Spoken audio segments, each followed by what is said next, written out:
जन स्वराज पदयात्रा के 223वें दिन की शुरुआत समस्तीपुर जिले के मोरवा प्रखंड अंतर्गत लरुआ पंचायत स्थित पदयात्रा शिविर में सर्वधर्म प्रार्थना के हुई।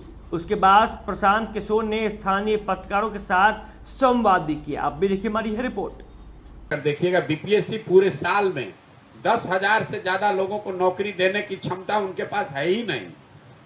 मतलब जितने लोगों को एप्लीकेशन लेना है, टेस्ट परीक्षा लेना है, पास करना है, उनकी क्षमता एवरेज 10,000 की भी नहीं है। आप कहां से, अगर मान लीजिए कि नियमावली सही भी है, एक बार को मान लीजिए, तो 2 लाख शिक्षकों की नियुक्ति करने में इस बीपीएससी को कम से कम 5 वर्ष लगेगा। ये तो पूरे तरीके से बेवकूफ बना रहे हैं। और नियोजित शिक्षकों को कह रहे हैं कि आपको 3 अवसर है, तो 4 लाख शिक्षक अगर 3-3 बार परीक्षा देने को तैयार हो भी जाए तो 12 लाख लोगों की शिक्षा परीक्षा की बात है। ये करेगा कौन? यही होता है जब आप मूर्ख आदमी हैं, वहां बैठे हुए हैं, तो यही काम आप कीजिएगा। आप आए और चुनाव में कह दिया कि हम 10 लाख लोगों को नौकरी दे देंगे, पहली कैबिनेट में दे देंगे, एक साइन करेंगे और नौकरी मिल जाएगी। ये आपको दिखाता है कि आप कितने बड़े अज्ञानी हैं। किसी कैबिनेट के पास ये अधिकार है कि आप वहां साइन कीजिए, लेकिन आपके बाबूजी का राजतंत्र है कि राजा है कि आप साइन कीजिएगा, लोगों को नौकरी मिल जाएगी। कैबिनेट ये निर्णय कर सकती है कि इतने पद सृजित किए जाएं, इतने और लोग बहाल किए जाएं। कैबिनेट नौकरी कैसे दे देगी? लेकिन बिहार में घूम घूम कर लोगों को मूर्ख बनाया गया कि पहली कैबिनेट में 10 लाख लोगों को नौकरी दे देंगे। अब आपसे, आपके जरिए मैं पूछ रहा हूं कि भाई कैबिनेट हो नहीं रही है कि आपका कलम स्याही सब खत्म हो गया है? क्यों नहीं दिया है? और तेजस्वी यादव की बीजेपी का तो बिहार में कुछ है ही नहीं। बीजेपी की तो हालत ये है कि बीजेपी की कमान बिहार में ऐसे व्यक्ति के पास है जिनके बाबूजी पहले लालू जी के मंत्री थे, फिर वो नीतीश जी के मंत्री हुए, फिर वो मांझी जी में मंत्री हुए, अब आजकल उनके बेटा बीजेपी का उद्धार करने निकले हैं। जरा देखिए, यही तो हालात है। मैं रोज बता रहा हूं, पिछले 30 वर्ष में बिहार में जितने लोग मुख्यमंत्री, जितने लोग एमएलए और एमपी बने हैं, चाहे जिस दल से बने हों, वो कुल 1250 से 1500 परिवार के लोग ही यहाँ एमएलए एमपी बना है। जिस दल का, जिस नेता का हवा हुआ, सब उसी में आ जाता है। बीजेपी जैसे दल में भी उनको भी कोई नया आदमी नहीं मिला, उनको भी वही मिला है जिनके बाप दादा पहले से यहाँ राज करते रहे। तो उनके बाबूजी के पास कौन सा ऐसा ज्ञान था जो 15 साल में उन्होंने नहीं किया, जब उनके बेटे अब आकर कर देंगे? तो बीजेपी का क्या है? अभी तो वो खोज ही रहे हैं। जैसे आप तालाब में मछली पकड़ते हैं, तो वैसे बीजेपी वाले मछली की तरह खोज रहे हैं कि कोई मिल जाए जिसके चेहरे पर हम यहाँ खड़ा हो जाए। नरेंद्र मोदी प्रधानमंत्री के चेहरे पर जो वोट है वो वोट है। बिहार के किस बीजेपी नेता के नाम पर 5 को वोट है? आप बताइए ना।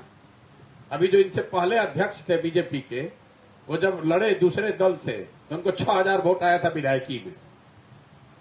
अभी एमएलसी का चुनाव हुआ है, 5 वहां बीजेपी के एमपी हैं और 5 एमपी की ताकत मिलाकर भाजपा को 495 वोट मिला है।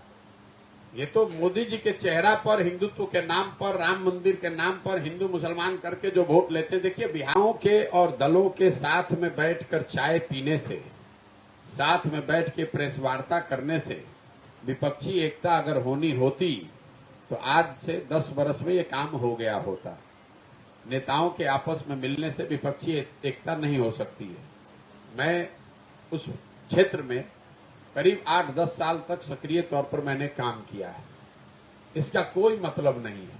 आप बंगाल गए, ममता बनर्जी से आप मिले, ममता बनर्जी ने एक स्टेटमेंट जारी किया, आपने एक स्टेटमेंट जारी किया। उससे जनता पर क्या असर पड़ा? उससे लोगों पर क्या असर पड़ा? ऐसा तो है नहीं कि ममता बनर्जी ने कह दिया कि कांग्रेस को वो वेस्ट बंगाल में लड़ने के लिए जगह दे देंगी। कांग्रेस ने ये कहा नहीं कि भाई हम वेस्ट बंगाल छोड़ देंगे ममता बनर्जी के भरोसे। तो नीतीश कुमार जो विपक्षी एकता की बात कर रहे हैं, तो कम से कम बिहार का ही फॉर्मूला जारी कर दे कि बिहार में जदयू कितना सीट लड़ेगा, कांग्रेस कितनी सीट लड़ेगी, और आरजेडी और उनके अन्य जो 4 सहयोगी दल हैं जो अभी सरकार में हैं, मांझी जी कितना सीट लड़ेंगे, और सीपीआई, सीपीआईएम और सीपीआईएमएल कितने सीट लड़ेंगे। बिहार का ये फॉर्मूला अगर आप जारी कर दीजिए, उसके बाद दूसरे राज्य में जाइएगा तो कोई आपको गंभीरता से लेगा। देखिए, विपक्षी एकता में होता ये है कि हर आदमी ये कहता है कि मैं अपनी ताकत पे लड़ूंगा, दूसरे को कहता है कि आप आपस में मिल जाइए। तो नीतीश कुमार को अगर आप कहिएगा कि अपना सीट छोड़कर यहाँ सीपीआई एमएल को जोड़ दीजिए, सीपीआई एमएल का स्ट्राइक रेट नीतीश कुमार से ज्यादा रहा है। नीतीश कुमार की पार्टी 100 सीट लड़के 110 सीट लड़के 42 एमएलए जीती है, सीपीआई एमएल 17 लड़के 12 जीता है। उस हिसाब से सीपीआई एमएल को ज्यादा एमपी में सीट मिलना चाहिए, तो नीतीश कुमार अपना सीट छोड़ देंगे। विपक्षी एकता के लिए जाकर बात तब बनेगी ना जब आप में खुद सेक्रीफाइस करने की क्षमता हो। तो यहां पर तेजस्वी यादव क्या कह रहे हैं कि ये हम लोगों के लिए छोड़ दीजिए। कांग्रेस पिछली बार यहां 10 एमपी का सीट लड़ी थी, तो तेजस्वी यादव और नीतीश कुमार ये घोषणा कर दे कि इस बार कांग्रेस कितना सीट लड़ेगी और कांग्रेस उसको मान जाए, सीपीआई एमएल मान जाए, तब ना एकता की बात होगी। तो अपना घर ठिकाने पे नहीं है, पूरे दुनिया में घूम रहे हैं, इसका क्या मतलब है? इसका कोई मतलब नहीं है। मुझे भी इन चीजों का थोड़ा बहुत अनुभव है, नीतीश कुमार इतना नहीं है, लेकिन अपना घर जिसका ठिकाना नहीं है वो आदमी पूरे दुनिया में घूमेगा तो उसका ना बाहर होगा ना घर का बचेगा।